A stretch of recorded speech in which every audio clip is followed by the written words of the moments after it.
We're on to a new module, burying the dead. Certainly not a joyful one, but in fact a fascinating one which demonstrates the incredible professionalism, halachic adherence, and real systematic apparatus that has been created within the Israeli Defense Forces, within the Rabbanut HaTzva'it, the identification and burial of soldiers and civilians, a major a major activity endeavor of every day in the army, but as well as, unfortunately, a catastrophic one in the first weeks of the war. So in our general timeline of our course, we were learning about how to declare war, draft our troops, motivate them, approach the enemy, lay siege. We're going to take a break before we engage in combat and bury the dead. It's certainly something that was very much on our minds at the beginning of the war. Before we even really entered Gaza, one of the busiest things we were doing was burying the dead in the beginning of this war.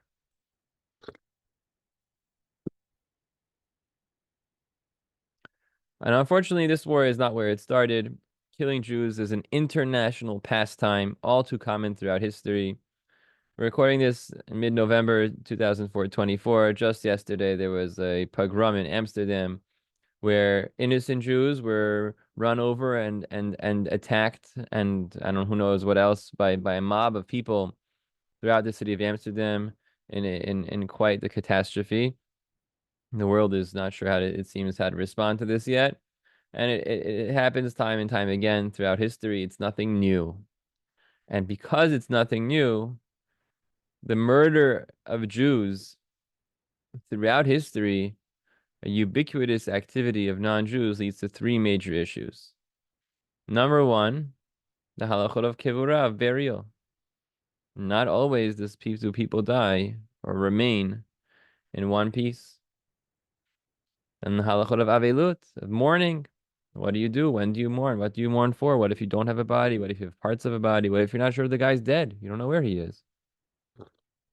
And finally, perhaps the most significant of all, are the halachot of igun, of the obstacles to remarriage for the wife of a lost person who is presumably dead, but we don't have enough evidence to prove that he's dead. A woman who gets married without a get from her husband, or a woman who begins a new relationship with a man while she's still halachically married to her actual husband, is engaging in adultery, in an illicit relationship, which precipitates a mamzer. And not only that, but also prohibits it to her former husband and to her current um lover, partner, whatever. And that's why it's so important that we have the systems in place to make sure that whenever somebody unfortunately is murdered or just dies, that we make sure that we identify the remains of the person in order to free his wife and to ascertain without a doubt that the person is in fact dead. Because without that, we could have problems down the line with his children, his wife's future children, and the like.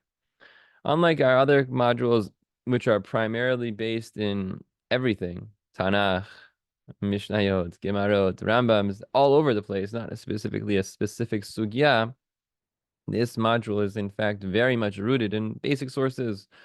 You know, the Shulchan Aruch has 4 sections of Orach Chaim, Yoreh De'ah, Even HaEzer, and Choshen Mishpat, and these sugyot appear very much in Yoreh De'ah and in Even HaEzer.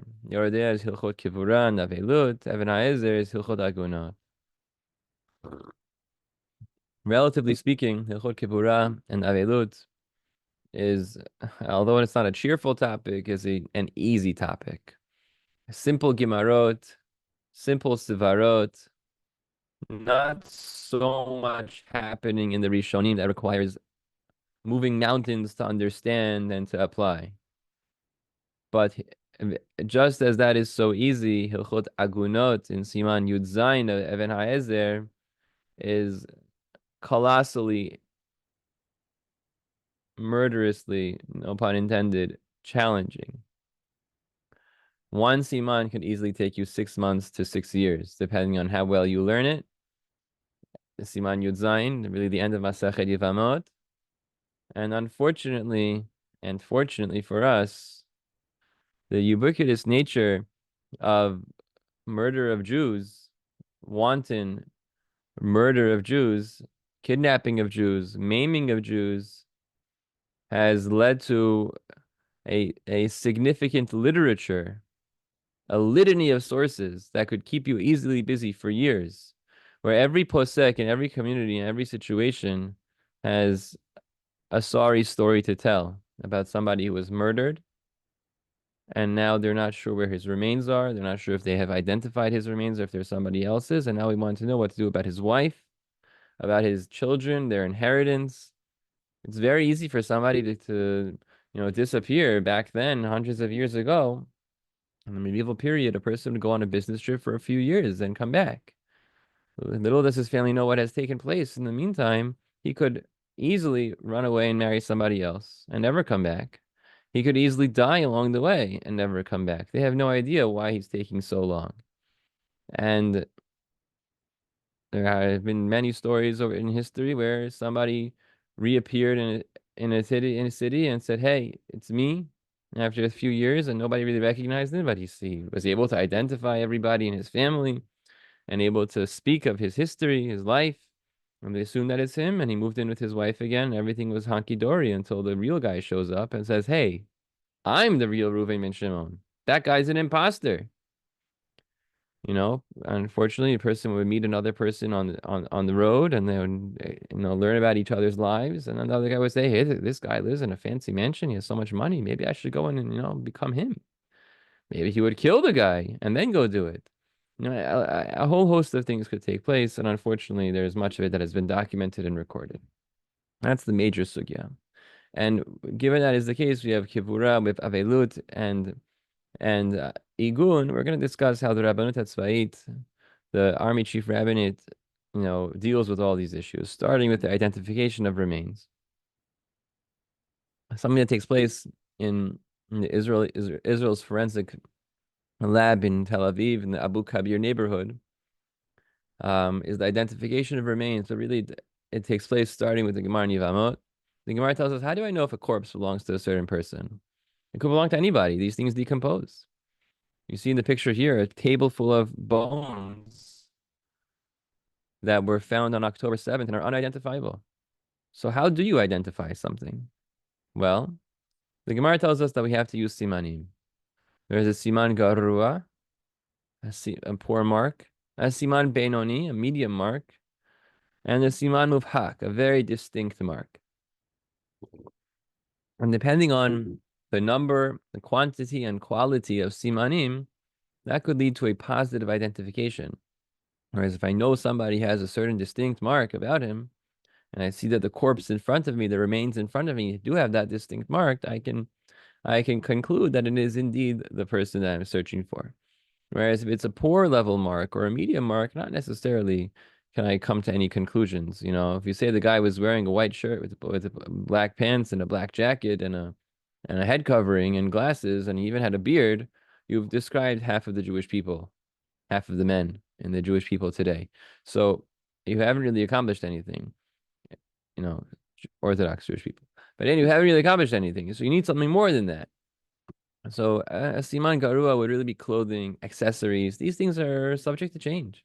Rav Shechter always tells, when he discusses this sugya, says, I take my jacket to the shul, I leave it. It says Shechter in my jacket, and then somebody needs to borrow a jacket, and he borrows my jacket. Or he knocks on my door and he borrows my jacket, and it says Shechter. So the guy is walking around wearing Schechter's jacket. It doesn't mean that he's Shechter. It means he's borrowing Schechter's jacket. So just because you found an adult Jewish male wearing Schechter's jacket, it doesn't mean that anything happened to Rav Shechter, to say the least. Now, what about a siman benoni? These are minor anatomical anomalies. Would count as a siman benoni. He has a wart on the left side of his nose. He has, he's missing 3 teeth on the bottom of his jaw. Whatever small things you can have, they could be true by other people also, but statistically, it reduces the possibility of it being somebody else. If you're searching for somebody who has these issues and you found somebody who has these issues. And finally, a siman mufak Could be missing or deformed limbs. You know that he's missing his pinky on his left hand, or that he has a scar underneath his right foot, or whatever the situation is. This internal body part is shaped a certain way, or this pattern, whatever it is, things that hopefully won't change that much post-mortem. Those are more siman mufhak, and those are much better at identifying a person, the Gemara tells us. Accessories, jewelry, shoes, wallets, credit cards, those aren't really conclusive. They're helpful. Maybe a number of simanim, beinoniim could be helpful in coming to a conclusion, but on their own, they're not really enough. And it really becomes the question of how many of these things do you need, and which is the topic very much in Siman Yud Zayin. So Siman Garua is really not enough. Siman Benoni is not enough. Siman Mufak is a major help, but again, depending on the combinations of things that you have and other factors, you could include some Siman Benonis as well. And we'll see today, maybe even some Siman Garuas also. Now, in addition to identifying a corpse based on Simanim, you could also have this thing called testimony, identification by witnesses. At Tiviat Ayin, where if, let's say a soldier falls in battle or in training, the first thing they can do is get some of his comrades to come and say, "Do you know who this is?" In front of three dayanim, three people who will act as the court. Two witnesses will individually, independently identify the corpse, and that's it. And whenever we bury somebody, we also do identification to make sure that we know this is the right person. So that's important as well. But what if nothing has been found? What do you do if someone is missing in action? Enter the halachot of igun. Simanim is when you have a body. Tiviat ayin is when you have something to be told to have a tiviat ayin on. But if there is no body, you have a problem. In which case, that brings us to, well, there are different cases. Let's say somebody drowned in the river. Let's say he just never came home. And there are halachot for each of those cases. He was lost at sea. He was lost in the desert. He was lost in travel. We don't know. And each of those cases has ramifications. One of the very famous ones is what the Gemara tells us the Rabbanan instituted, called Mayim Shein Lahem Sof. When a person is lost at sea, in an undemarcated body of water that I cannot see the entire perimeter of the body of water from where I'm standing, such as if I'm standing at the edge of the ocean, the edge of the sea, or even a river. If I can't see all the sides of this body of water, there is a minute chance that the person will actually be taken by an undercurrent or a swim, perhaps, to a part of the shore that's not in my line of vision, and he'll get up and walk away. Therefore, just because I saw him drown in this body of water is not, or I saw him go under in this body of water. It's not really significant evidence to claim that he's really dead. If it was a clearly described body of water, I can see the entire perimeter from where I'm standing, then that would be different. If I didn't find the body and he disappeared. This is ultimately a rabbinic stringency because most people, the rove of people who don't go under the water and don't come up, drown. But given the leniencies that we have in place in general for the halachot of agunot, the Gemara bends over backwards to employ leniencies, the Rabbanan included this stringency to try to balance things out. Even so, Ma'im Shein Lahem Sof, since it is only rabbinic and it is really already al pi rov, she's already permitted, we have certain major leniencies that are more than the usual that we employ here, such as we rely on a single witness instead of two. We allow a woman to testify. A non-Jew could testify casually. Mesiach lefi tuma. We could have ed nipi ed, one witness testifying what he heard from another witness. And what's called a double rove. Double rove is, well, if it's one rove that a person's ship capsizes, that he'll die. But if you have two roves that he's probably dead, then that's okay. And then one of the classic cases is that, the person is walking across the bridge, which goes over a frozen river in Eastern Europe. And he falls off the bridge, and his head hits the ice and cracks the ice, and he goes under into the water, the frozen river. So the chances of him surviving the impact are already pretty low. And then the chances of him surviving sinking, drowning in that water is also pretty low. And those two together are called tererube, two robes. And tererube is significant enough to permit Ma'im Shein Lahem Sof. Now, those are the classic cases. What about today? Today, we have 9/11. We have the submarine, Dakar. We have regular, unfortunately, every year there's some plane crashes, whether they be commercial planes or private planes, and those things go up in flames or there are no remains. So what do you do? Well, the Beit of America historically handled 9/11 very much based on Terei Rubei, with the help of Rav Zalman Nechemia Goldberg and Rav Ovadia Yosef, Rav Mordechai Halperin, Rav Neriah Gutel, Rabbi Reb, Rabbi Danny Reb. They're all very involved in employing what Terei Rubei, and also the sugi of Kivshan, which we're not going to go into right now. If everything goes into an inferno, a furnace, that's also a significant help. That what are the chances of surviving a plane crashing into your floor? Pretty nothing. What are the chances of surviving the inferno of what happened in each of the towers before they went down? Was that the flames went all the way up and then the building went down. So what are the chances of surviving that inferno that went upwards? Nothing. And then falling down with the building is also incredibly impossible for a person to survive.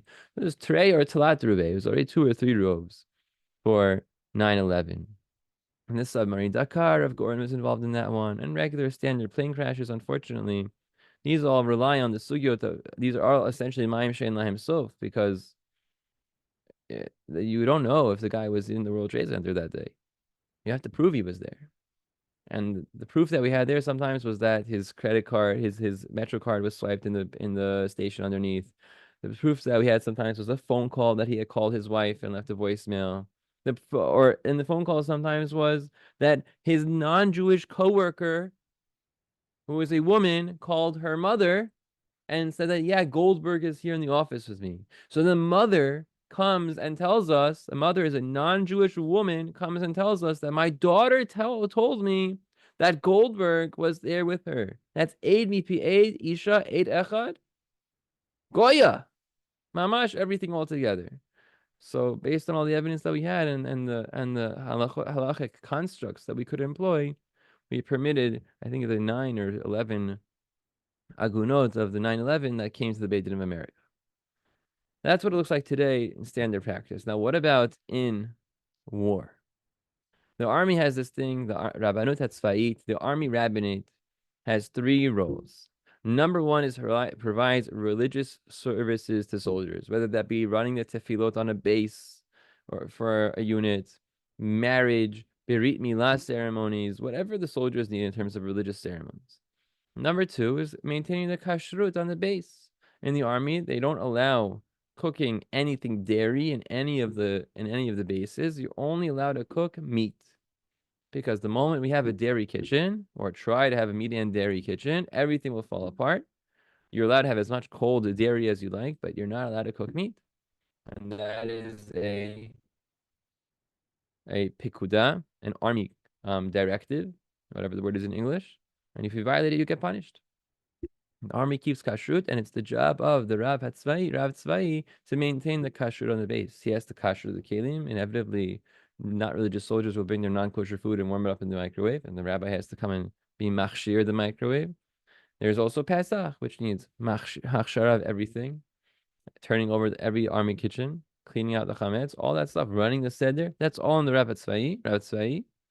He has to give shiur, even like the also. And number 3, treating the bodies of fallen soldiers for identification and burial. It's called Zihui Chalalim. It's identifying the remains of fallen soldiers. Now, the Rabbanut HaTzva'it was started in 1949 as per Rav Herzog's request of Ben Gurion. And Rav Goren was made into the chief rabbi as per Rav Herzog's request. And then it was Rav Mordechai Piron in 1968. And then Rav Gad Navon, I think in 74 or something like that. He lasted like 20 years. Then Yisrael Weiss. And now is Rav Eyal Krim, whom you have here on the top left, is the current Rav Tzvai or the Rav Tsar. The Rav Tzvai Roshi. He is the main guy. So now in terms of Zihui Chalalim, since the Milchemet Yom Kippurim, the Rabbanut has basically essentially created this apparatus, this system to identify remains. Level after level, step by step, collecting and identifying corpses, as we will see. And then the role of the chief rabbi is to sign off that this person is indeed the person who is lost and missing, and he is dead, and therefore we declare him dead. That is the rabbi's job. So when Rav Goren did it, he did it himself. But since Rav Goren and Yom Kippur War has been too crazy, so other rabbis have created the system that it basically assists the chief rabbi in identifying the corpses by going through all the data, writing up a report, and then the chief rabbi just signs off on the report if he agrees. And over the past 25 years, it's become extremely organized and procedural to avoid even the slimmest chance of mistake. Because the moment we have one mistake, people can think 20 years down the line that, hey, maybe it's not the right person. We don't want to dig up any bodies. We don't want to have to go through this again. We want 100% guarantee to make sure there's no mamzerut, there's no ni'uf, there's no Yerusha questions. This is the person, and that's it. Now, in the Yom Kippur War in 1973, Egypt and Syria surprise attacked Israel.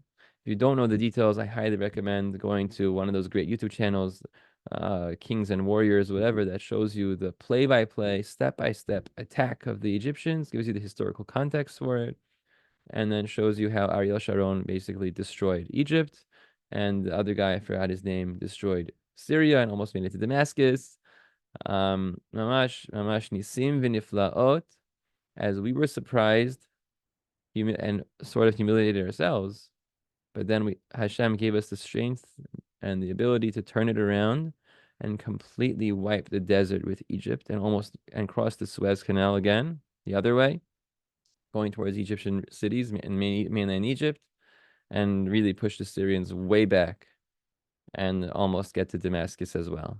So that was a major, major war. But the thing is that we were caught by surprise, and there were so many casualties. So after the war, Mordechai Piron was asked by Golda Meir, the prime minister, to deal with the Aguna problem and prevent a disaster within a disaster. So Piron called on Chacham Ovadia to help him to make sure that they could get this task done of parsing through all the information. Because listen, there were 2,500 people who were killed. 2,500 soldiers who were killed in Melchama Yom Kippurim. There were 8,000 wounded and over 1,000 missing. So that's a lot of people who, if you don't have any proof or any evidence, there are a lot of agunot out there. It's not good. So Rav Goren, they didn't ask Rav Goren. They didn't want this to become a political issue. They didn't want anyone to question Rav Goren's ability to decide on this matter. They wanted something to be chad v'chalat and muchlat. They wanted it to be decisive and accepted. So they went to Chacham Ovadia, who was the chief rabbi of Tel Aviv at the time, along with Rav Goren, was the chief rabbi of Tel Aviv at the time, and asked him to help out. So for 6 months, they sat twice a week and went through as much data as they could, hearing testimony, going through the evidence to determine soldier after soldier that he was in fact dead.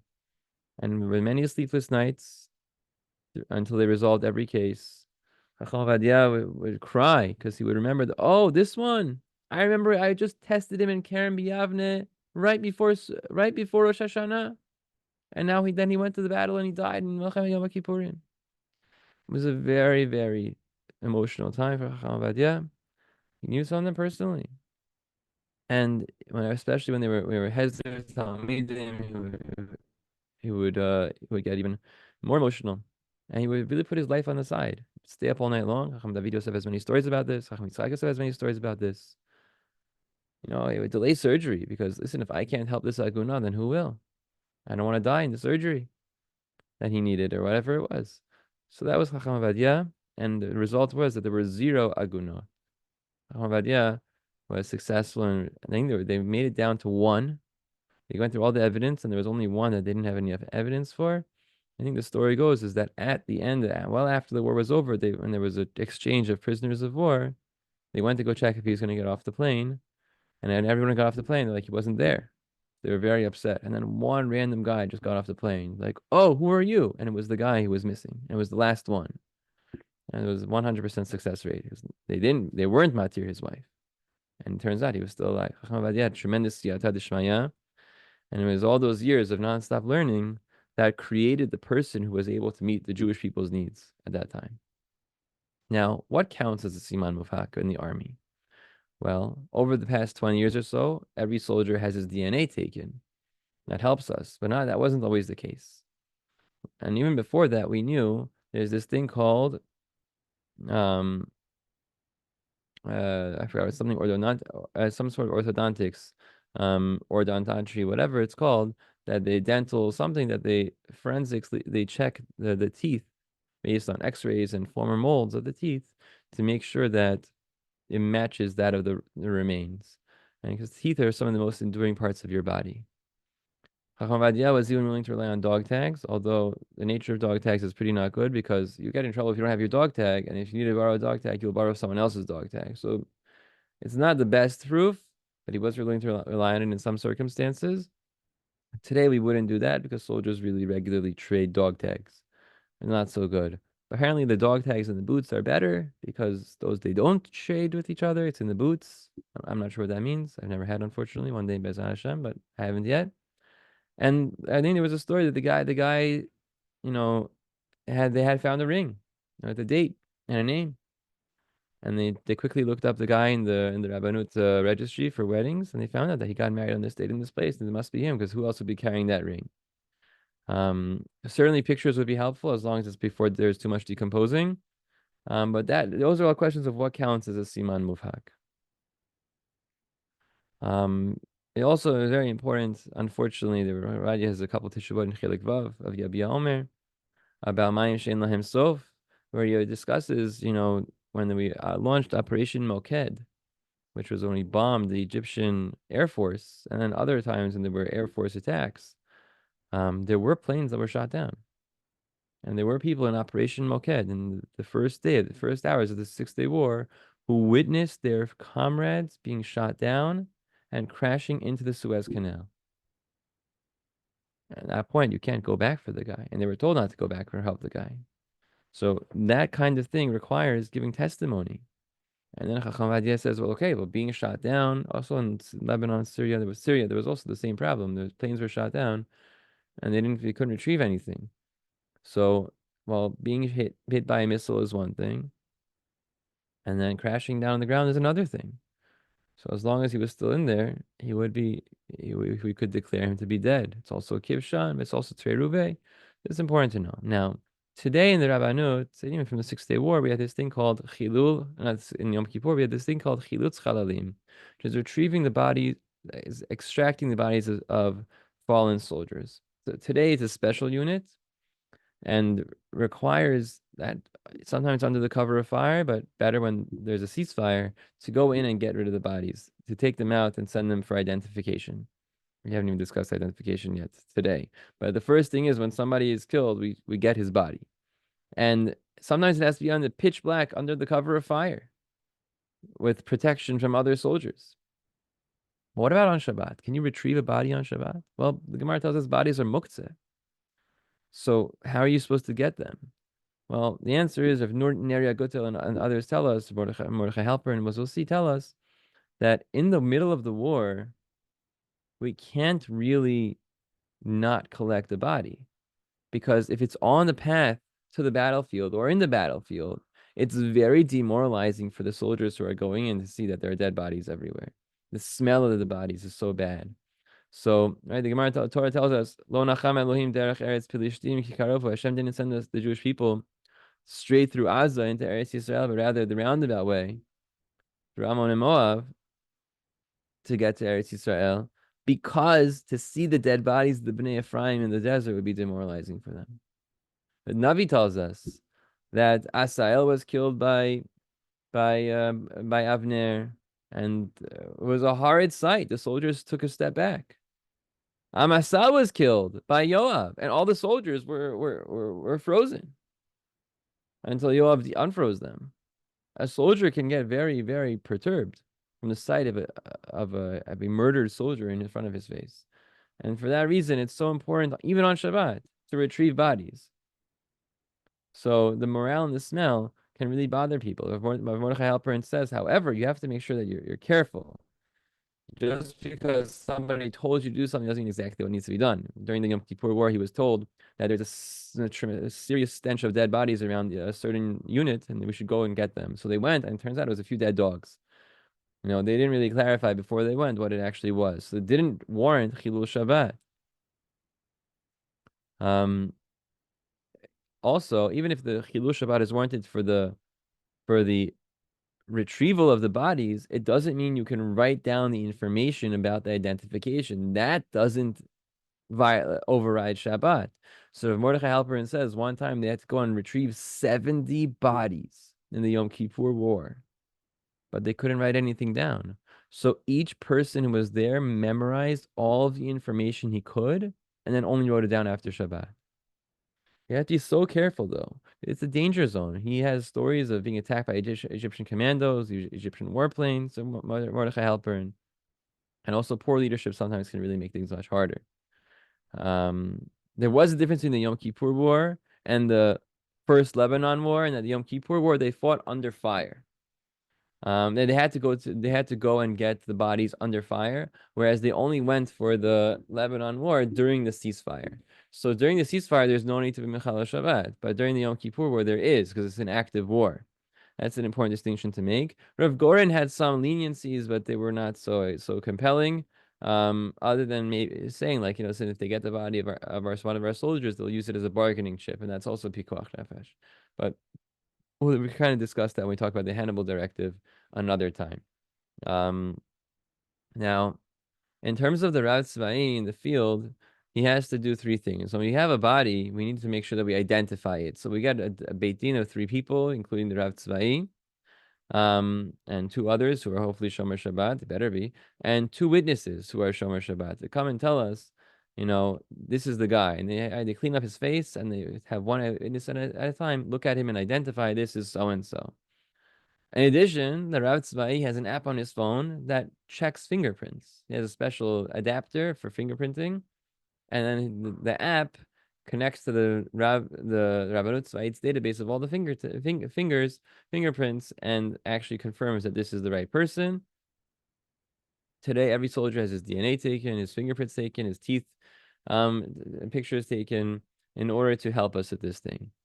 And unfortunately, in one of the later wars, and when we were dealing with the Intifada and prior to the Second Lebanon War, was the 1997 helicopter disaster, the Ason HaMisukim.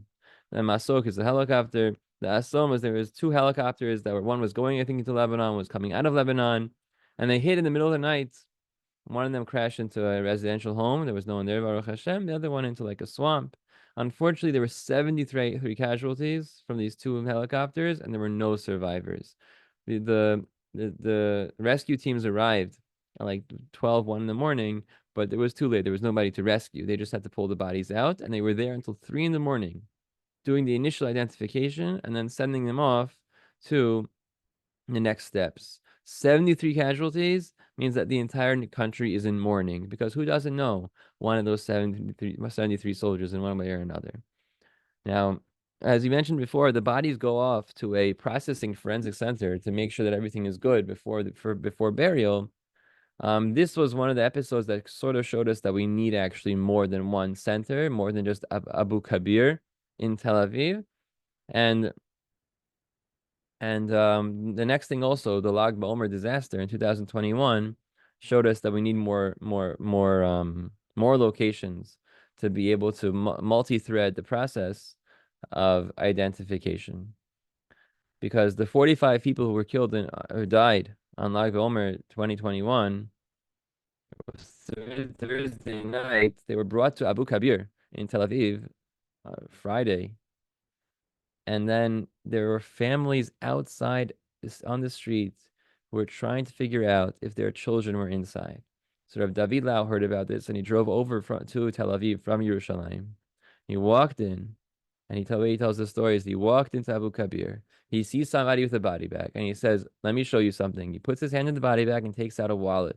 He says, "You see this name?" And he said, "Yes. Go outside and tell this guy's parents that he's here, and they should be comforted in that he's here. They shouldn't be stuck not knowing what happened to their child." And he kept on doing that and helping them ID things much faster. They can do the forensic thing afterwards, but make sure that the things that you can easily win and telling these families what's going on is so important. 45 people is way more than they can deal with in the Abu Kabir base. And because of that, the Rabbanut HaTzva'it, the Rabbanut HaRashit, I'm not sure exactly how, they decided that we need to move things up, and they already had other plans to use another base, and it pushed them to do it even better. Rabbi Eyal tells the story that this was Friday afternoon. So he told the people working there that you have to stop for Shabbat. There's no pikuach nefesh. And on top of that, a lot of these people are Hasidim. You can't start again until Motzei Shabbat after the Zeman of Rabbeinu Tam. This isn't the army. So you have to keep Shabbat the way they kept Shabbat. Now, Abu Kabir is the Forensic Pathology Center of Israel, where they do autopsies and invasive stuff, more than just the regular identification. And the 45th Amirun was a major overload. And that's why we made the next stop, the Shura base. The Shura base is the center for the main base, the Army Rabbinate, the Rabbanut HaTzva'it, and all of its units and operations. And it bore the brunt of the body identification for the soldiers and also for the civilians following October 7th. And we're going to discuss that now. They brought all the bodies there. Eventually, they couldn't fit inside, and they brought these huge freezer caravans, whatever they're called, containers, and put all the bodies that they could in there. And then they went through one after the other to identify the bodies to figure out who was who. So it became very unfortunate. There was so much blood and gore. It's a very difficult job. It's very overwhelming for soldiers and then eventually the civilians. They were fighting against the clock. Bodies were burned. They were mutilated. And sometimes there was very little left even at times. The terrorists had no mercy. Rav Rimon says how sometimes, we don't realize how lucky we are when somebody's killed by a terrorist to have a body. Sometimes they don't have a body at all. And it's also there's a lot of room for error, unfortunately. A body bag comes and you start identifying the remains, and you take the hand out of the bag and you fingerprint it. And then you take an arm out of the bag or a chest out of the bag, whatever. Rabbi Lau pointed out that he told them, you have to make sure that that fingerprint matches the rest of the body. Who says that they put the right hand in the right bag? It could be the rest of the body is somebody else's body. There were people, and the army did, and Zaka and the army and the Zihui Chalalim unit did pick up bodies and put them in body bags and load them on trucks and send them. That's true. But there were also people who just drove down to the south, picked up a body, stuck it in their car, and drove it to Shura with no documentation of the settings of what was found with the body, and it led to a lot of difficulty in identification. The halacha was that, they worked even on Shabbat, because unlike the Yom Kippur War, where there was no pikuach nefesh, there was no life on the line when it came to identifying the soldiers. Here, since there were soldiers and civilians taken hostage, we needed to be mechalel Shabbat to identify them in the least way possible in order to make sure that they were not actually in Gaza, which would be pikuach nefesh for them. Now, we'll talk about what we tell them soon. Now, one of the people in charge of all this is Rav Yaakov Ruza, Ruza. He's a renowned posek in the world of Zihui Chalalim. He's one of the heads of the teams. There are 4 teams in the Rabbanut HaTzva'it called Tzivtei Chalita. It's Sevet, a team of Chalita, of decision making, that decides whether or not this is the right person, who identifying a person conclusively and presenting the report to the Rav Tsar, the Rav Rashi. Even Rav Ruza, who deals with death all the time, said that he'd never seen anything like October 7th in his whole career. But he and his teams, his colleagues, they made this professional organization. And in order to do this job, and they have to be the ones to get non-emotional and professional in order to do their job properly.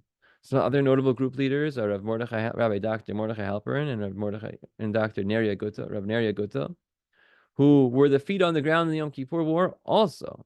And they got lots of experience in the Yom Kippur War. And today they're Roshei Tzevet. They, like Rav Ruza, are heads of teams. And these teams include the Rosh Tzevet, a lawyer person, a dayan, a dentist, and a secretary. And they're the ones who go body after body to present a report to the Rav Tsar, who will make the call whether or not to declare this is the identification correct and this person is dead. The Rav Tsar actually did say this war that we're not relying on one siman muvhak alone. We need at least 2. So the teeth, the DNA, the identification with tivyat ayin. You need 2 of these things in order to come to a conclusion, according to him. And it was a challenge. They had to do CT scans, they had to do other things, and you can listen to them speaking about it. There's a lot to say. And throughout the days, weeks that followed, there were great rabbanim who came to the Shura base to visit, to instruct, to be consulted with how they could succeed more. Of David Yosef, Rav Asher Weiss, Rav Dov Lior, Rav Yaakov Ariel, Rav Ritzon Arusi, Rav Eliezer Melamed, Rav Zalman Melamed, Rav Aryeh Stern, whoever that is. These are all great rabbis who came to visit and offer guidance. And what happens in Shura, and then if Shura is not enough, then they send to Abu Kabir. They do a lot of things. They do fingerprinting. They do CT scans for the teeth, in order to figure out, what are the simanim we're going to use. Tattoos are helpful. Also, it's called forensic odontology or odontology, and they couldn't rely on the dog tags alone. Not helpful. There's a story that we heard, I'll tell you from whom soon, that there was a person they found, and it was heard from Rav Halperin, said there's a guy who didn't have any teeth, he had dentures. So they asked one of the dentists there, and he said, yeah, but we can just take the mold from the dentures and compare it to that. So they said, where is the guy from? He's from somewhere near Gaza. So they went under the cover of fire. They went like in the middle of the night, they broke into this dentist's office, and they got the mold from the dentist's a denture stash that they used to make the mold, the dentures, and they brought that back to Shura, and they identified the guy positively. It's very important to think sometimes outside the box, and how you can maximize the evidence that you have. Unfortunately, for example, there was a tank that was in Kfar Aza that was fighting against terrorists, and it ran over terrorists in order to kill them, but unfortunately, it also ran over a civilian who was fighting. Unfortunately, he died. He was run over by a tank, and the tank is very heavy. It's very big. So there wasn't that much left of the guy, unfortunately, when it was all over. So after the tank crushed him, there was no face. He was an old man. The DNA was all ruined, it seems. All that was left was one finger that they could fingerprint. So the Beit Din Chalita team went down to this moshav, Kfar Aza, wherever it was, in Kfar Aza, and they went and they looked and they saw that this finger is still attached to the rest of the body by a hair width, a chura se'ara. And that was enough to declare that a positive identification that this fingerprint belongs to that guy and it's attached to this body, so this body must belong to that guy. This takes a lot of work to be able to apply the halacha to our situation. And that's what the Rabbanut HaTzva'it does very, very, very well. And unfortunately, Hamas, they documented their atrocities very well as well. The question becomes how much you can rely on these videos, right? Can we rely on pictures? Maybe they're only injured in the picture. Can we surmise that they've died since then?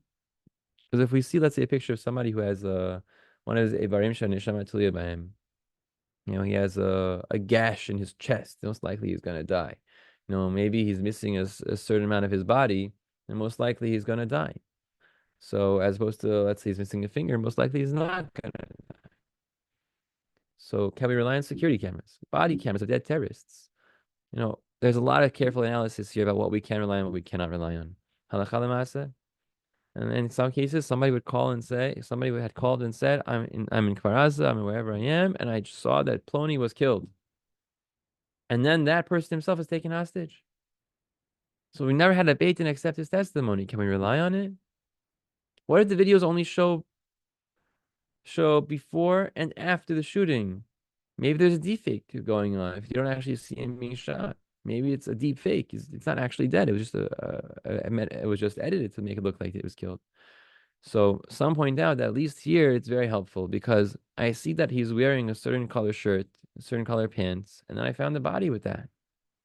That's helpful that I can identify. I know that he woke up that morning, put on these clothes, and I found his body with these clothes on. It must be that's him. You might say, listen, it's a Siman Benoni is not really helpful, but it depends on the sample size. If of the people who are in Gaza, the hostages who are in Gaza, and I found a body that has this color shirt, you're right. In New York, this color shirt is not a Siman Muvhag. It's only a Siman Benoni or Garua. But in Gaza, to find a Jewish person, a Jewish body that has this shirt on it and these pants, much smaller sample size. I have a picture of it, and there's a dead body that has this in it, on it. There are only 250 people being held hostage. So at that point, it's very sound to say that it is him. What do you do when you have the terrorists confessing? This is another great question. And what about when the hostages are released and they tell us what happened? These are other things that you have to take into account. And the question is, to what extent we can rely on their testimony. It's one person, it's not two. Sometimes the testimony is that the person was assaulted, the person was hurt, the person was dying, not that he died. Sometimes it was that the person died. So these are all things that have to be taken into account. So not only does the Rabbanut HaTzva'it deal with this, also the Beit Din HaRabbani HaGadol, the Rabbanut HaRashit deals with this also. And Rabbi Eyal, who was the chief rabbi last year, until recently, actually made a special panel of Dayanim to deal with the Agunot of October 7th. It included himself, Chief Rabbi Vezod, Nasi Beit Din HaGadol, Tzvi ben Yaakov on the right, bottom right, who was one of the Avot Batei Din in Tel Aviv, one of the world experts in the world in Gitin, and just a world-renowned Dayan that we consult with all the time. And Rav Eliezer Igra, who was one of the Avot Batei Din of the Beit Din HaGadol in Yerushalayim, himself a major Dayan. So they had a 100% success rate. I'm not really sure what they were successful in because it's not really clear what they were doing. I got different testimonies from different people. And I just asked informally if I got an answer even from some people. But sometimes there was very little found, and it was a civilian, let's say, not a soldier. Officially speaking, the Rabbanut HaTzva'it is really for the soldiers. They dealt with the civilians also, but I guess not all the time. I don't really know. For sure they dealt with the chalitzas that were needed for the widows, unfortunately.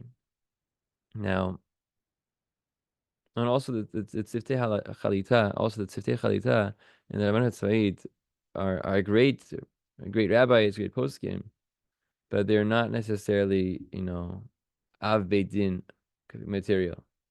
They're amazing people, Rav Neriah Gutel and Rav Mordechai Halperin, but the level that they're on the totem pole that they're on is not necessarily enough for every shaila. So it had to come here sometimes as well. Now, unfortunately, when somebody is identified, there's the dreaded knock on the door. What happened to? They have to send somebody to notify the family. It's called death notification. It's a very unfortunate and difficult thing to do. It requires extra help of a psychologist and backup to be there and to help the family cope and pull themselves together and figure out what they're going to do about burial.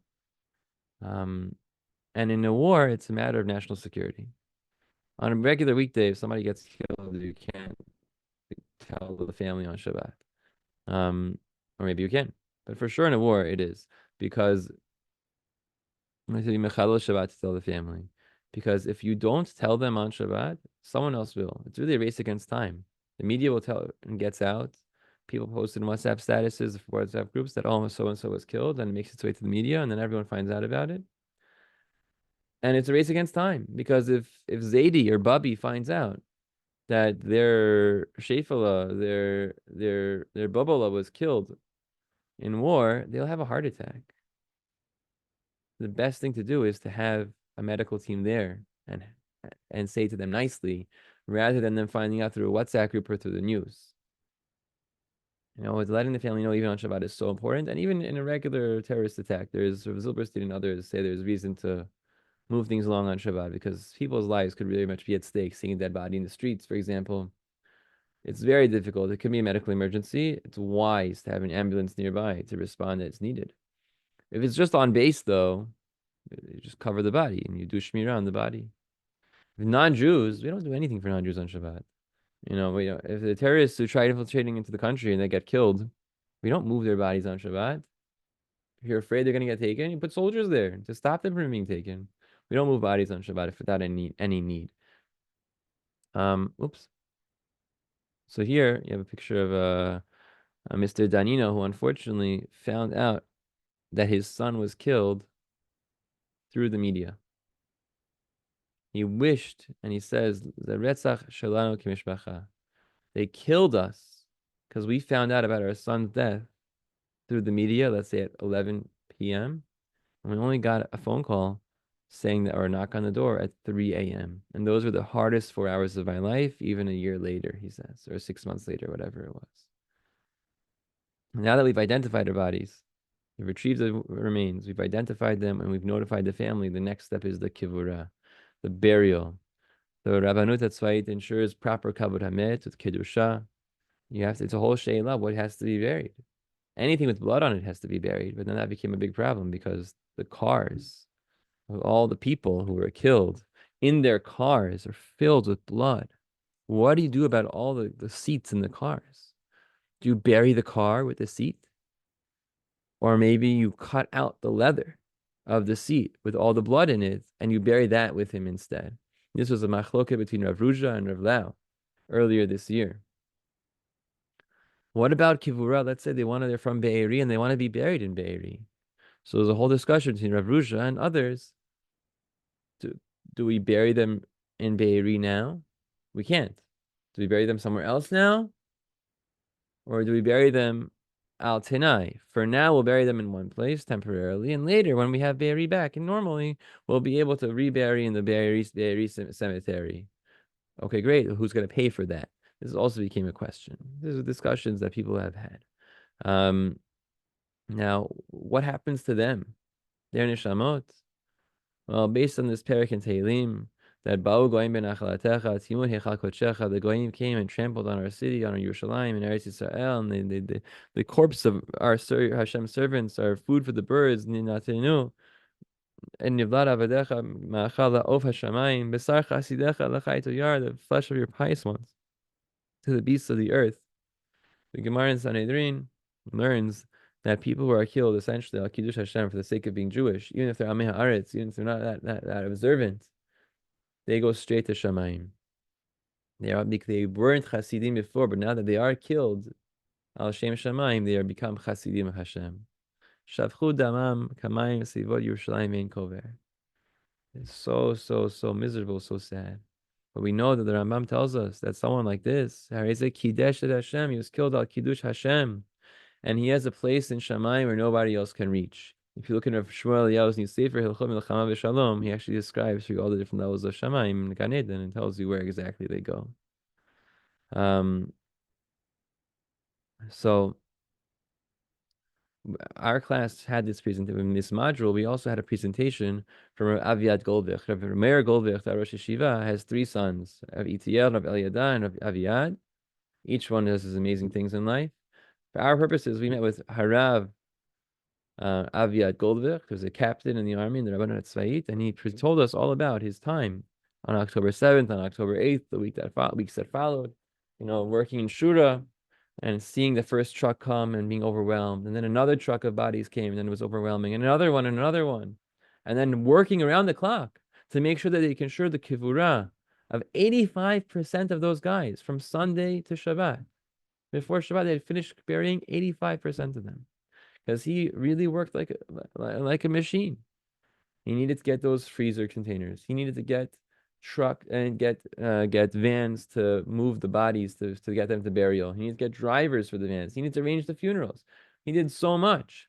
And then he went down and he went up to the Lebanon border and was the soldiers. And then he went down to Be'eri and the other yeshuvim around there and with Zaka to remove bodies. And he has so many stories and so much to tell about the Misir Nefesh that he and many others went through in the beginning days of the war. And today, as he goes through Miluim, he told many stories. I can't repeat all of them for you, but there was a lot of room for error, and they worked really, really hard to try to minimize it as much as possible. He said that there were somebody that were missing, and so somebody went to the freezers in another yeshuv where the terrorists' bodies were being held, and he went through all the freezers of the terrorist bodies, and he found 8 Jewish bodies mixed in. And Baruch Hashem, they were able to bury everybody. I'm not sure exactly. There are no agunot. I don't know how many people are unaccounted for. But, they did whatever they could. Sometimes you can't get the whole body because it was blown up, but they bring back whatever you can, and then you tell the family what was brought in. You give them that closure, and then depending on the family, you either let them do the identification with you to give them some closure, or you don't let them get close to it because it's not going to be healthy for them. But everybody knows what exactly happened to their family, he said, their family member, he says. for the emotional reasons, not for halachic reasons. Hashem Yikom Damav Rabotai, thank you for joining us. These are just some of the many people and organizations involved at the many steps and levels of the intricate system that we, Baruch Hashem, do have in the army and in the state of Israel that work according to halacha to come to clear conclusions. Just a few months ago, they identified the remains of a soldier, a civilian, who was killed in 1948, right before the Independence War started. He was killed in some skirmish with the Arabs, and they knew he was dead, but they didn't have his body. And they found his body was buried under the wrong name in a cemetery, and they were able to identify it and rebury it properly. We can't afford for that to happen anymore. We can only afford 100% success. And that's what the Rabbanut HaTzva'it and the Rabbanut HaRashit strive for, that 100% success, so that in 20 years down the line, there's no room for questioning. And by the way, in addition for the hostages, there is a whole team of doctors that meets weekly to discuss any new information that has been brought up to figure out if we can determine whether they're alive or dead or what they need. And in addition for women, there's also a separate women's Chevra Kadisha in Shura that deals with the women of the army. Regardless, Rabotai, Ashreinu Matov Chalkeinu Ma'naim Goraleinu, to deal with such Kedusha and Tahura, such a difficult time. And Zichronan Levracha, L'chaye ha'olam haba, Hashem yikom et dama. Thank you.